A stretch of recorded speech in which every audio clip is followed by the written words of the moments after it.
Hello दोस्तों, स्वागत है आपका मेरी YouTube channel let's study with Poonam में, जिसमें हम जीके जीएस से रिलेटेड टॉपिक के बारे में चर्चा करते हैं और आपके लिए नए नए विषयों को खोज कर लाते हैं। आज हम बात करने वाले हैं पर्शिया के ईरान बनने की कहानी के बारे में। तो चलिए शुरू करते हैं। प्राचीन ईरान को पार्स या पारसी कहा जाता था। साइरस द ग्रेट के शासनकाल में यूनानियों ने सबसे पहले पूरे साम्राज्य को पर्शिया कहा। अरबी लोगों ने इस्लाम का प्रसार किया और पारस को फारस कह दिया। फारसी लोग इसके लिए ईरान शब्द का इस्तेमाल करते थे। ईरान शब्द की उत्पत्ति एरियान से हुई, जिसका अर्थ था आर्यों की भूमि। साल 1935 में रेजा शाह पहलवी ने फारस का नाम औपचारिक रूप से ईरान घोषित कर दिया। इस बदलाव का मकसद देश की मूल पहचान के साथ बेहतर तालमेल बिठाना था। ईरान शब्द आर्य मूल के लोगों के लिए प्रयुक्त शब्द आर्यमन से आया है, जिसका अर्थ है आर्यों की भूमि। हखामनी शासकों के समय भी आर्यम और एइरम शब्दों का इस्तेमाल होता था। ईरानी स्रोतों में यह शब्द सबसे पहले अबेस्ता में इस्तेमाल हुआ है। अबेस्ता ईरान में आर्यों के आगमन के बाद लिखा गया ग्रंथ माना जाता है।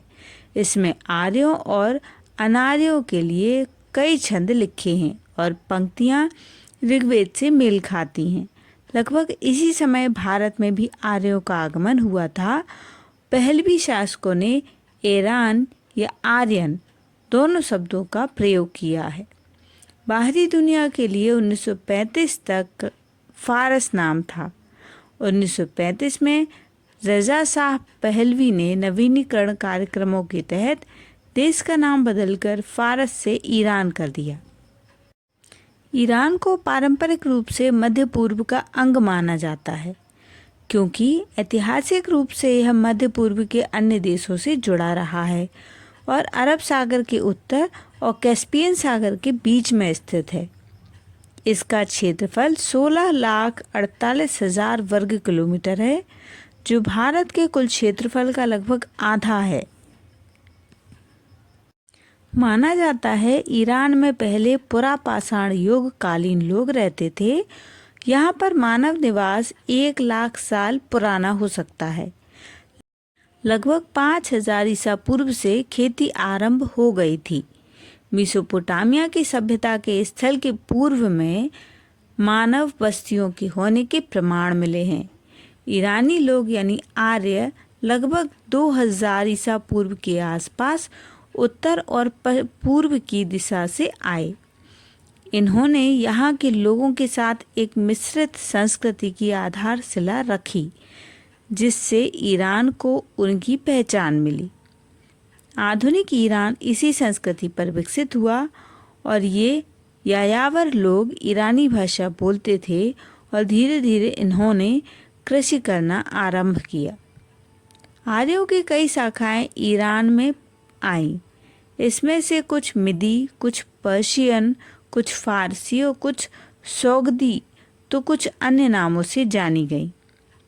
मीदी और फारसियों का जिक्र असीरियाई स्रोत में 836 ईसा पूर्व के आसपास मिलता है। हिंदुस्तान और फारस का रिश्ता 2500 साल पुराना है।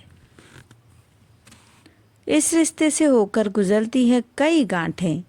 पारसी लोगों का भारत आना, महमूद गजनी का आक्रमण, नादिर शाह का हमला, तैमूर लंग, भारत के इतिहास के इन महत्वपूर्ण चैप्टर्स का पर्शिया यानी आज के ईरान से महत्वपूर्ण रिश्ता है।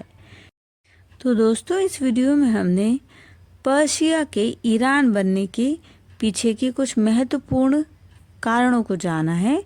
तो यदि हमारा वीडियो आपको पसंद आए तो चैनल को लाइक, शेयर और सब्सक्राइब ज़रूर करें और नए हैं तो हमारे चैनल को ज़रूर विजिट करें। धन्यवाद।